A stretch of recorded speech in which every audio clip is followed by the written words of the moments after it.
Hello everyone, फिर से एक बार आप सभी का स्वागत है मेरे यूट्यूब चैनल इजी नर्सिंग में।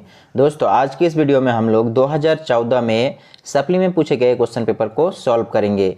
देखिए, यहाँ पे सबसे पहले जो पूछा गया है मीनिंग में मिडवाइफ।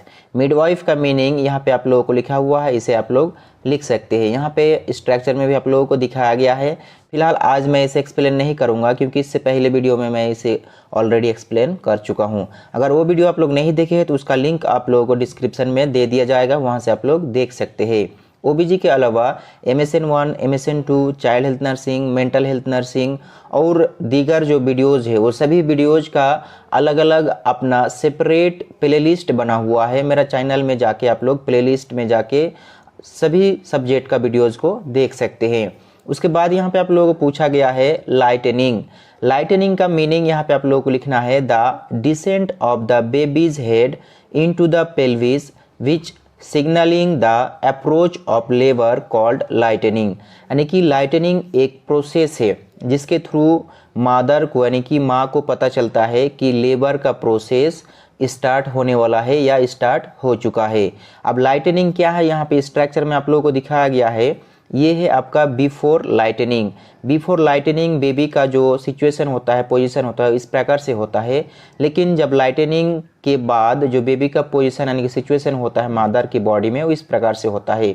सर्विक्स में नीचे की ओर डिसेंड करना शुरू कर देता है बेबी, उस सिचुएशन को ही आपका लाइटनिंग कहा जाता है।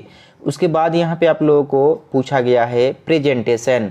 प्रेजेंटेशन भी इससे पहले वीडियो मैंने एक्सप्लेन किया हूँ, उसे आप लोग जरूर देखिए। यहाँ पे नोट्स दे दिया गया है मीनिंग और स्ट्रक्चर में भी आप लोगों को समझाने के लिए स्ट्रक्चर दिया हुआ है, जिससे आप लोग समझ सकते हैं कि प्रेजेंटेशन क्या है। उसके बाद यहाँ पे आप लोगों को पूछा गया है वर्निक्स केसियोसा। तो वर्निक्स केसियोसा का मीनिंग आप लोग इस प्रकार से लिखोगे, vernix caseosa is a white cheese like substance that covers a newborn's skin providing protection and moisture during development in the womb।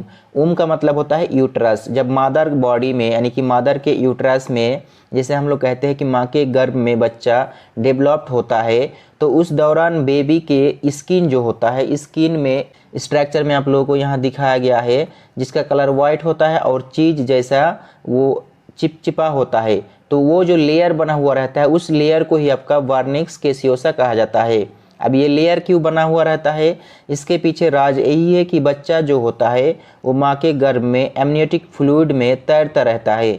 तो एमनियोटिक फ्लूइड में 9 महीना तक अगर तैरता रहेगा तो जाहिर सी बात है कि बच्चे का जो स्किन है वो डैमेज हो जाएगा। क्योंकि आप लोग जानते हैं कि अगर आप पानी में 1 घंटा के लिए या आधा घंटा के लिए रहते हैं तो आपका बॉडी का जो पार्ट्स पानी के अंदर रहता है उसका स्किन, उस पार्ट्स का स्किन का कलर चेंज हो जाता है। यानी कि पानी में ज़्यादा देर रहने से आपका स्किन डैमेज हो सकता है। उससे प्रोटेक्शन के लिए एक तरह का नेचुरल ये लेयर बनता है, नेचर का एक गुण है जो आपको प्रोटेक्ट करता है, यानी कि बेबी को प्रोटेक्ट करता है माँ के गर्भ में, उसे वर्निक्स केसियोसा कहा जाता है।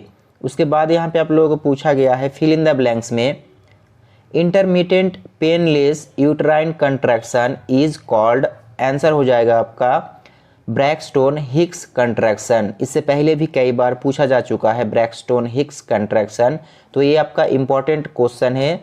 उसके बाद यहाँ पे पूछा है the process by which the reproductive organ returns to the pre gravid state is called. यानी कि जब प्रेग्नेंट होते हैं महिला, तो प्रेगनेंसी के दौरान महिला का बॉडी का जो यूट्रस होता है या उसके अलावा और भी बहुत सारे ऑर्गन्स जो होते हैं उसमें चेंजेस आते हैं, फिजिकली उसमें चेंजेस आते हैं। उस चेंजेस को वापस बैक रिटर्न आने में जो समय लगता है और जो प्रोसेस के थ्रू बाकी सभी ऑर्गन रिटर्न बैक यानी कि पहले स्टेज में आते हैं, उस प्रोसेस को क्या कहा जाता है? तो उस प्रोसेस को कहा जाता है आपका इन्वोल्यूशन। यानी कि इन्वोल्यूशन प्रोसेस से ही सभी ऑर्गन्स, जो भी आपका रिप्रोडक्टिव ऑर्गन है या इसके अलावा और भी जो रिलेटेड ऑर्गन है, वो सारा ऑर्गन क्या होता है, प्री प्रेगनेंसी स्टेट में आता है। उसी को यहाँ पे आप लोगों को प्री ग्रेविड स्टेट कहा गया है। ग्रेविड का मतलब होता है प्रेगनेंसी।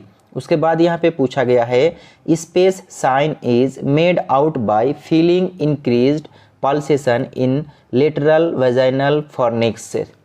यहाँ पे आप लोगों को आंसर लिखना है ओसिएंडर साइन, ओसिएंडर साइन होगा इसका आंसर। उसके बाद यहाँ पे पूछा गया है space is the fast stool of the baby, ये भी कई बार पूछा जा चुका है, इसका आंसर हो जाएगा आपका म्यूकोनियम। नेक्स्ट क्वेश्चन यहाँ पे आप लोगों को पूछा गया है true and false. True and false में पहला क्वेश्चन आप लोगों को पूछा गया है implantation of placenta in the lower uterine segment is called abruption placenta, तो इसका आंसर हो जाएगा आपका फॉल्स, क्योंकि एब्रप्शन प्लासेंटा का मतलब होता है जब प्लासेंटा टियर होता है तो उसे एब्रप्शन प्लासेंटा कहा जाता है। तो यहाँ पे पूछा गया है लोअर सेगमेंट में इम्प्लांटेशन होगा तो इसे एब्रप्शन प्लासेंटा नहीं कहा जाता है, उसे दूसरे नाम से जाना जाता है, जिसका आंसर आप लोगों को कमेंट बॉक्स में लिखना है। अगर आप लोग नहीं जानते हैं तो भी कमेंट बॉक्स में लिखिए, मैं उसका आंसर आप लोगों को बताऊंगा कि अगर यूट्राइन में जो यूट्राइन का लोअर सेगमेंट होता है, जैसे कि आपका सर्विक्स के आसपास जब इम्प्लांटेशन होता है तो उस सिचुएशन को या उस कंडीशन को क्या कहा जाता है, इससे यानी कि शुरुआती जो वीडियो मैंने बनाया था उसमें मैं एक्सप्लेन कर चुका हूं कि उसे क्या कहा जाता है।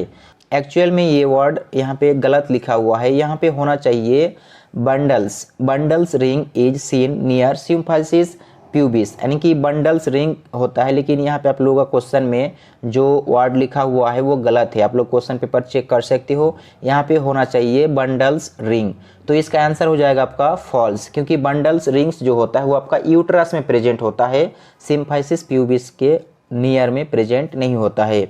उसके बाद यहाँ पे पूछा गया है labour which exceeds 10 hours is called prolonged labour, तो इसका आंसर हो जाएगा आपका फॉल्स, क्योंकि नॉर्मली जो लेबर का टाइम होता है वो आपका 11 से लेके 19 आवर्स तक, यानी कि 11 से लेके 19 आवर्स तक हो सकता है। उसके बाद यहाँ पे पूछा गया है destructive operation are done only when the fetus is death, तो इसका भी आंसर हो जाएगा आपका ट्रू। उसके बाद यहाँ पे आप लोगों को पूछा गया है नेक्स्ट में fill in the blanks.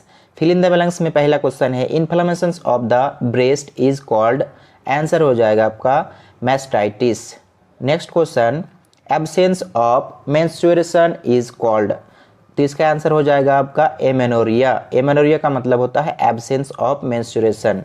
Next question पूछा है inflammation of the fallopian tube is called, इसका आंसर हो जाएगा आपका सल्पिंजाइटिस, सल्पिंजाइटिस का मतलब होता है inflammation of the fallopian tube. उसके बाद यहाँ पे आप लोगों को दिखाया गया है 2013 के सप्ली में पूछे जाने वाले क्वेश्चन पेपर। तो दोस्तों आज का वीडियो में बस इतना ही, नेक्स्ट वीडियो में हम लोग 2013 में पूछे गए क्वेश्चन पेपर को सॉल्व करेंगे।